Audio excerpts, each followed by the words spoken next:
जय श्री राम। प्रभु के भक्तगणों, सभी को मेरा जय श्री राम। आशा करता हूं कि आप सभी लोग कुशल से होंगे और इससे पहले वाले सारे वीडियो आप सभी ने देखे होंगे, जिसमें श्री रामचरितमानस की शुरू से लेकर सारी कथा है। और आज लंका कांड की जो कथा है उसको आज हम पूरा करने वाले हैं। तो देखते रहिए ये वाला वीडियो और इसमें बने रहिए श्री रामचरितमानस कथा के साथ और श्री राम जी का आशीर्वाद प्राप्त करते रहिए। तो कथा शुरू करने से पहले चैनल को सब्सक्राइब करें, वीडियो को लाइक करें, शेयर करें और कमेंट करें। तो चलिए कथा शुरू करते हैं। जैसा कि इससे पहले आपको मैंने बताया था कि ब्रह्मा जी ने भगवान श्री रामचंद्र की कुल के शरीर से विनती की और शोभा के समुद्र श्री राम जी के दर्शन करते करते उनके नेत्र तृप्त नहीं होते थे। उसी समय दशरथ जी वहां आए। अपने पुत्र को देखकर उनके नेत्रों में प्रेम आंसुओं का जल छा गया। छोटे भाई लक्ष्मण सहित प्रभु ने उनकी वंदना की और तब पिता ने उनको आशीर्वाद दिया। जी हाँ, इस बात में आश्चर्यचकित होने की आवश्यकता नहीं है। प्रभु श्री रामचंद्र जी के पिताजी दशरथ जी, जो कि मृत्यु को प्राप्त हो चुके थे, उनका आना कोई साधारण बात नहीं है।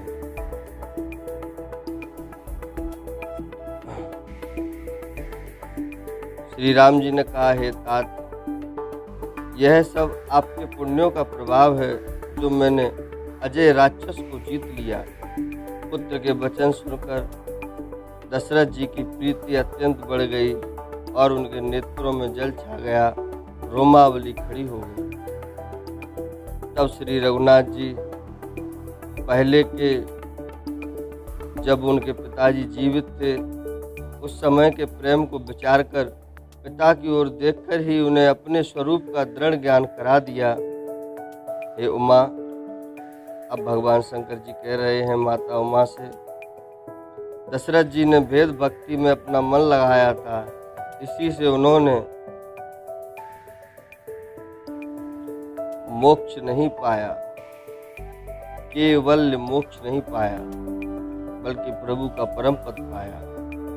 माया रहित सच्चिदानंदमय स्वरूप भूत दिव्य गुण युक्त सगुण रूप की उपासना करने वाले भक्त इस प्रकार का मोक्ष लेते भी नहीं।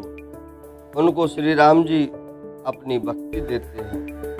प्रभु को इष्ट बुद्धि से बार बार प्रणाम करके दशरथ जी हर्षित होकर फिर वापस देवलोक को चले गए।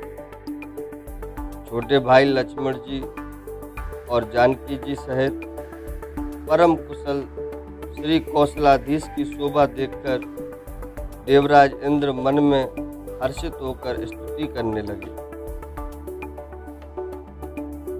शोभा के धाम शरणागत को विश्राम देने वाले श्रेष्ठ तर्कस, धनुष और बाण धारण किए हुए प्रबल प्रतापी भुजदंडों वाले श्री रामचंद्र जी की जय हो।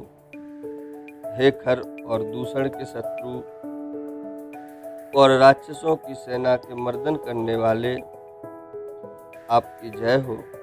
हे नाथ, आपने इस दुष्ट को मारा जिससे सब देवता सनाथ हो गए। हे भूमि का भार हरने वाले, अपार श्रेष्ठ महिमा वाले, आपकी जय हो। हे रावण के शत्रु, हे कृपालु, आपकी जय हो। आपने राक्षसों को बेहाल कर दिया। लंकापति रावण को अपने बल का बहुत घमंड था। उसने देवता और गंधर्व सभी को अपने बस में कर लिया था और वह मुनि, सिद्ध, मनुष्य, पक्षी और नाग आदि सभी के हठ पूर्वक पीछे पड़ गया था। वह दूसरों से द्रोह करने में तत्पर और अत्यंत दुष्ट था। उस पापी ने वैसा ही फल पाया। अब हे दीनों पर दया करने वाले, हे कमल के समान विशाल नेत्रों वाले, सुनिए।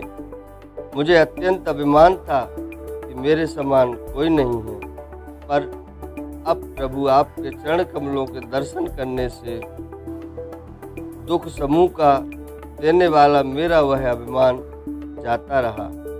कोई उन निर्गुण ब्रह्म को ध्यान करते हैं जिन्हें वेद अव्यक्त कहते हैं, परंतु हे राम जी, मुझे तो आपका यह सगुण कौशल राज स्वरूप ही प्रिय लगता है। श्री जानकी जी और छोटे भाई लक्ष्मण जी सहित मेरे हृदय में अपना घर बनाइए। हे रामानिवास, मुझे अपना दास समझिए और अपनी भक्ति दीजिए। इस प्रकार इंद्रदेव भगवान से विनती कर रहे हैं, हे रमानिवास, हे शरणागत के भय को हरने वाले और उससे सब प्रकार का सुख देने वाले, मुझे अपनी भक्ति दीजिए। हे सुख के धाम, हे अनेकों कामदेवों की छवि वाले रघुकुल के स्वामी श्री रामचंद्र जी, मैं आपको नमस्कार करता हूँ। हे देव समूहों को आनंद देने वाले, जन्म मृत्यु हर्ष विषाद सुख दुख आदि द्वंद्वों के नाश करने वाले, मनुष्य शरीरधारी अतुलनीय बल वाले, ब्रह्मा और शिव आदि से सेवनीय, करुणा से कोमल श्री राम जी, मैं आपको नमस्कार करता हूँ। अब हे कृपालु, मेरी ओर कृपा करके देखकर आज्ञा कीजिए कि मैं क्या करूं। इंद्र के ये प्रिय वचन सुनकर दीन दयालु श्री राम जी बोले, हे देवराज, सुनो, हमारे वानर भालू जिन्हें निशाचरों ने मार डाला है, अब देखिए प्रभु की दया देखिए। इसी बात से आपको पता चलेगा कि वो कितने दयावान हैं। इंद्रदेव से कह रहे हैं कि जिन्हें राक्षसों ने मार डाला है, पृथ्वी पर पड़े हैं और इन्होंने मेरे हित के लिए अपने प्राण त्याग दिए। हे सुजान देवराज, इन सब को जिला दो, अर्थात जीवित कर दो। अब काकभूषण जी कहते हैं, हे गरुड़, सुनिए, प्रभु के ये वचन अत्यंत गहन हैं, ज्ञानी मुनि इन्हें जान सकते हैं। प्रभु श्री राम जी त्रिलोकी को मारकर जला सकते हैं। यहाँ तो उन्होंने केवल इंद्र को बढ़ाई दी। इंद्र ने अमृत बरसाकर बानर भालुओं को फिर से जीवित कर दिया। सब हर्षित होकर उठे और प्रभु के पास आए। अमृत की वर्षा दोनों ही दलों पर हुई, पर रीछ बानर ही जीवित हुए, राक्षस नहीं, क्योंकि राक्षसों के मन तो मरते समय रामाकार हो गए थे, अतः वे मुक्त हो गए, उनके भव बंधन छूट गए। तो फिर दोबारा इस माया जगत में क्यों वो जन्म लेंगे, क्यों दोबारा जीवित हो उठेंगे। किंतु बानर और भालू तो सब देवांश भगवान की लीला के परिकर थे, इसलिए वे सब श्री रघुनाथ जी की इच्छा से जीवित हो गए। श्री रामचंद्र जी के समान तीनों का हित करने वाला कौन है? अब सोच कर देखिए। जिन्होंने सारे राक्षसों को भी मुक्त कर दिया, दुष्ट पापों के घर और कामी रावण ने भी वह गति पाई जिसे श्रेष्ठ मुनि भी नहीं पाते। फूलों की वर्षा करके सब देवता सुंदर विमानों पर चढ़ चढ़ कर चले। तब सुअवसर जानकर सुजान शिवजी प्रभु श्री रामचंद्र जी के पास आए और परम प्रेम से दोनों हाथ जोड़कर कमल के समान नेत्रों में जल भरकर पुलकित शरीर और गदगद वाणी से फिर त्रिपुरारी शिवजी भी विनती करने लगे, हे रघुकुल के स्वामी, सुंदर हाथों में श्रेष्ठ धनुष और सुंदर धनुष बाण धारण किए हुए आप मेरी रक्षा कीजिए। आप महामोह रूपी मेघ समूह के उड़ाने के लिए प्रचंड पवन हैं। हे संशय रूपी वन के भस्म करने के लिए आप अग्नि हैं और देवताओं को आनंद देने वाले हैं। आप निर्गुण सगुण दिव्य गुणों के धाम और परम सुंदर हैं। ब्रह्म रूपी अंधकार के नाश के लिए प्रबल प्रतापी सूर्य हैं। काम क्रोध और मद रूपी हाथियों के वध के लिए सिंह के समान आप इस सेवक के मन रूपी वन में निरंतर निवास कीजिए। विषय कामनाओं के समूह रूपी कमल वन के नाश के लिए आप प्रबल पाला हैं। आप उदार और मन से परे हैं। भव सागर को मथने के लिए आप मंदराचल पर्वत हैं। आप हमारे परम भय को दूर कीजिए और हमें दुस्तर संसार सागर से पार कीजिए। हे श्याम सुंदर, हे कमल नयन, हे दीन बंधु, हे शरणागत को दुख से छुड़ाने वाले, हे राजा रामचंद्र जी, आप छोटे भाई लक्ष्मण और माता जानकी सहित निरंतर मेरे हृदय के अंदर निवास कीजिए। आप मुनियों को आनंद देने वाले, पृथ्वी मंडल के भूषण, तुलसीदास के प्रभु और भय का नाश करने वाले हैं। हे नाथ, जब अयोध्यापुरी में आपका राज तिलक होगा तब हे कृपा सागर, मैं आपकी उदार लीला देखने आऊँगा। इस प्रकार भगवान भोलेनाथ प्रभु श्री रामचंद्र जी से विनय कर रहे हैं और हमें भी ऐसे ही प्रभु से विनती करनी चाहिए, प्रार्थना करनी चाहिए। चलिए आगे चलते हैं। जब शिव जी विनती करके चले गए,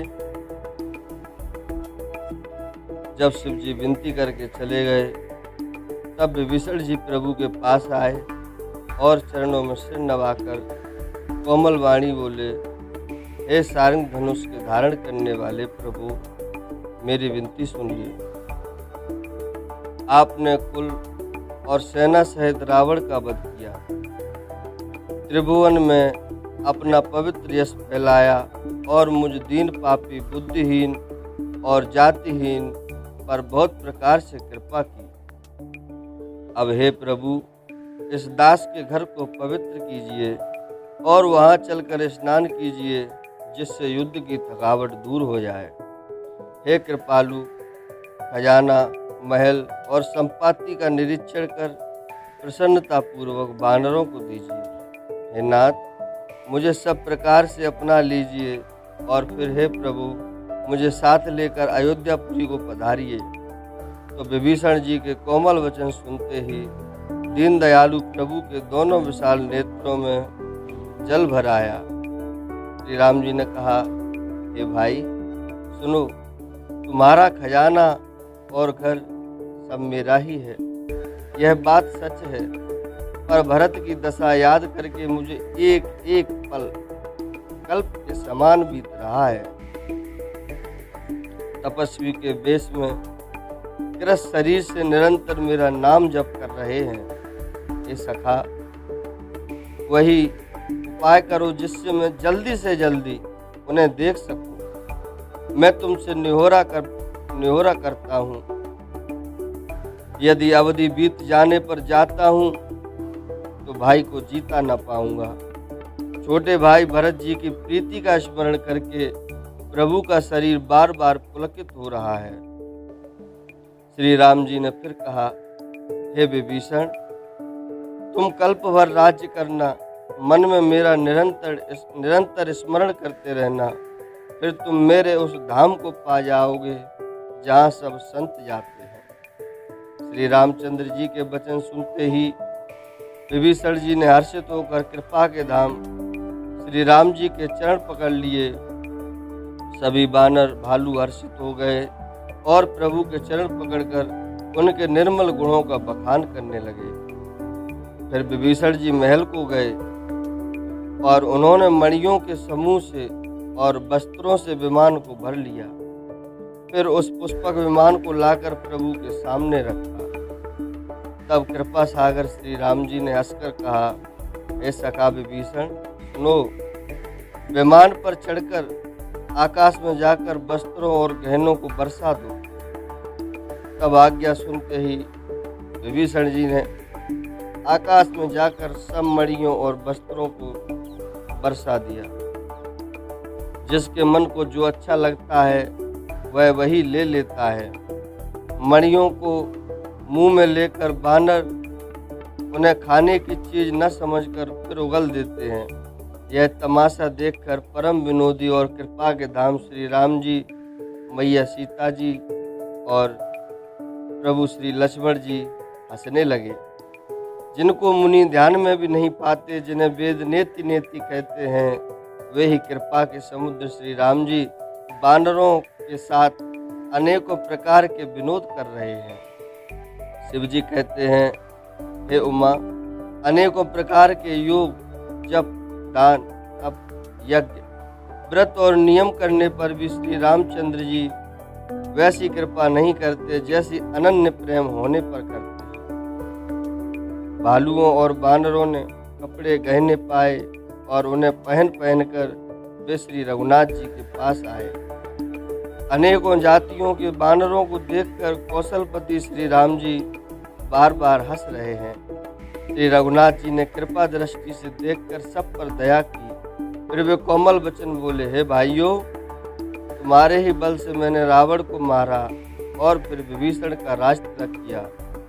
अब तुम सब अपने अपने घर जाओ, मेरा स्मरण करते रहना और किसी से डरना नहीं।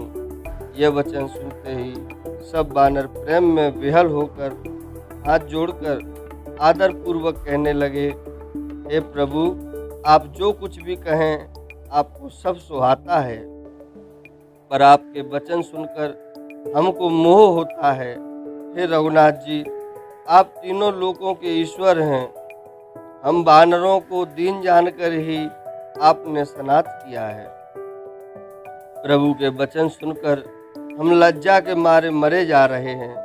कहीं मच्छर भी गरुड़ का हित कर सकते हैं। श्री राम जी का रुख देखकर रीछ, बानर प्रेम में मग्न हो गए।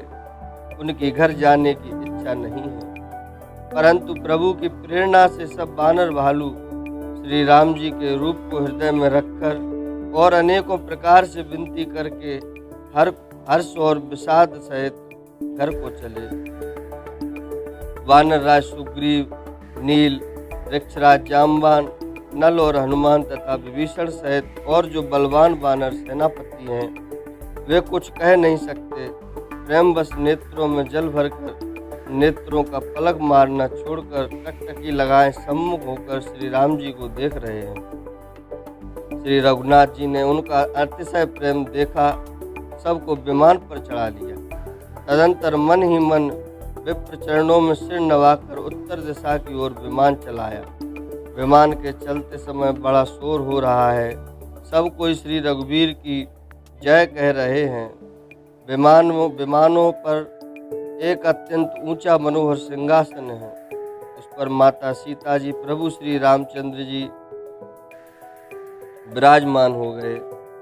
पत्नी सहित श्री राम जी ऐसे सुशोभित हो रहे हैं मानो सुमेरु के शिखर पर बिजली सहित श्याम मेघ हो। सुंदर विमान बड़ी शीघ्रता से चला। सब देवता हर्षित हुए और उन्होंने फूलों की वर्षा की। अत्यंत सुख देने वाली 3 प्रकार की शीतल, मंद और सुगंधित हवा चल रही है। समुद्र, तालाब और नदियों का जल निर्मल हो गया। चारों ओर सुंदर शकुन होने लगे। सबके मन प्रसन्न हैं। आकाश और दिशाएं भी निर्मल हैं। तब श्री रघुवीर ने कहा, हे सीते, रणभूमि देखो। लक्ष्मण ने यहाँ इंद्र को जीतने वाले मेघनाथ को मारा था। हनुमान और अंगद के मारे हुए ये भारी भारी निशाचर रणभूमि में पड़े हैं। देवताओं और मुनियों को दुख देने वाले कुंभकर्ण और रावण दोनों भाई यहाँ मारे गए। मैंने यहाँ पुल बांधा और सुखधाम श्री शिव जी की स्थापना की। तदंतर कृपा निधान श्री राम जी ने सीता सहित श्री रामेश्वर महादेव को प्रणाम किया। वन में जहाँ जहाँ करुणा सागर श्री रामचंद्र जी ने निवास किया और विश्राम किया था, वे सब स्थान प्रभु ने जानकी जी को दिखलाए और सबके नाम बतलाए। विमान शीघ्र ही वहाँ चला आया जहाँ परम सुंदर दंडक वन था और अगस्त आदि बहुत से मुनिराज रहते थे। श्री राम जी इन सब के स्थानों में गए। संपूर्ण ऋषियों से आशीर्वाद पाकर जगदीश्वर श्री राम जी चित्रकूट आए। वहाँ मुनियों को संतुष्ट किया। फिर विमान वहाँ से आगे तेजी के साथ चला। फिर श्री राम जी ने जानकी जी को कलयुग के पापों का हरण करने वाली सुहावनी यमुना जी के दर्शन कराए और फिर पवित्र गंगा जी के दर्शन किए। श्री राम जी ने कहा, हे सीते, इन्हें प्रणाम करो। फिर तीर्थराज प्रयाग को देखो, जिसके दर्शन से ही करोड़ों जन्मों के पाप भाग जाते हैं। फिर परम पवित्र त्रिवेणी जी के दर्शन करो, जो शोकों का नाश करने वाली और श्री हरि के परम धाम पहुँचने के लिए सीढ़ी के समान है। फिर अत्यंत पवित्र अयोध्यापुरी के दर्शन करो, जो तीनों प्रकार के तापों और भव रोग का नाश करने वाली है। यों कहकर कृपालु श्री राम जी ने सीता सहित अवधपुरी को प्रणाम किया। सजल नेत्र और पुलकित शरीर होकर श्री राम जी बार बार हर्षित हो रहे हैं। फिर त्रिवेणी में आकर प्रभु ने हर्षित होकर स्नान किया और वानरों सहित ब्राह्मणों को अनेकों प्रकार के दान दिए। तदंतर प्रभु ने हनुमान जी को समझा कर कहा, तुम ब्रह्मचारी का रूप धरकर अवधपुरी को जाओ। भरत को हमारी कुशल सुनाना और उनका समाचार लेकर चले आना। पवन पुत्र हनुमान जी तुरंत ही चल दिए। तब प्रभु भरद्वाज जी के पास गए। मुनि भरद्वाज उनकी अनेकों प्रकार से पूजा करने लगे और स्तुति करने लगे और फिर लीला की दृष्टि से आशीर्वाद भी दिया। दोनों हाथ जोड़कर तथा मुनि के चरणों की वंदना करके प्रभु श्री रामचंद्र जी विमान पर चढ़कर फिर आगे चल दिए। यहाँ जब निषाद राज ने सुना कि मेरे प्रभु आ गए, तब उसने नाव कहाँ है, नाव कहाँ है पुकारते हुए लोगों को बुलाया। इतने में ही विमान गंगा जी को लांघकर इस पार आ गया और प्रभु की आज्ञा पाकर वह किनारे पर उतरा। तब सीता जी बहुत प्रकार से गंगा जी की पूजा करके फिर उनके चरणों पर गिरी।